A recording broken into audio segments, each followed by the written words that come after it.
Hi, I'm Mark Barrett, I'm Cameron Love. and we're two 10th grade AGS students currently taking the American Studies Social Studies class. This is our project. It's about World War I and like the entries and facts about World War I. This is our museum made on coast bases. The project title is You Got Serbed. The driving question of the whole project was, how does World War I affect us today? So this is kind of just like over the top view of our museum. It has 9 rooms and they're all related to World War I content.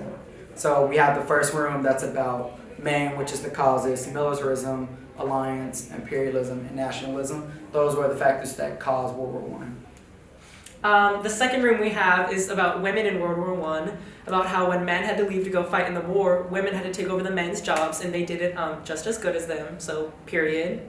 And then we have U.S. entry into World War I, which talks about how the Zingerman telegram graph got United States entered into the World War I, more based on like the sinking of the Lusitania and stuff like that. And we have another room which has like a timeline of a lot of the events that happened over World War I, so that when you're going through a museum, you get a big overview of what you're looking at.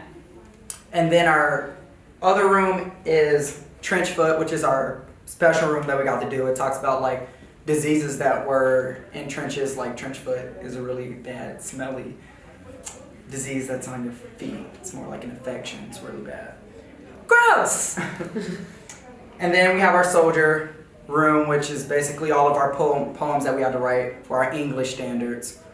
And so we used 4 different soldiers, and including some maybe soldiers you might know, like Joseph Joffrey and Eric Bodley. So the driving question was, how does World War I affect us today?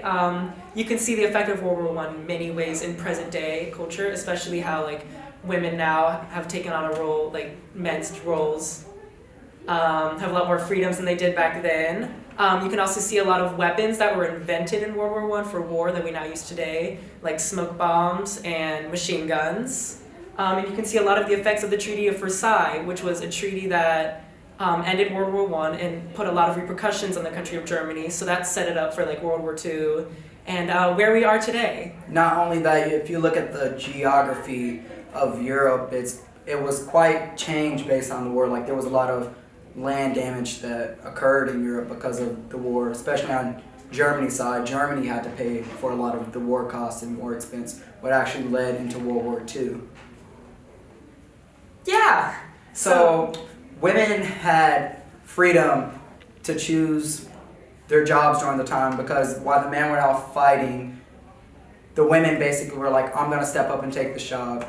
They gave them more freedom because they were needed in a time where the men couldn't provide, basically, besides going to war. So the women stepped up and took the job. So that's how our whole project relates to a night of freedom.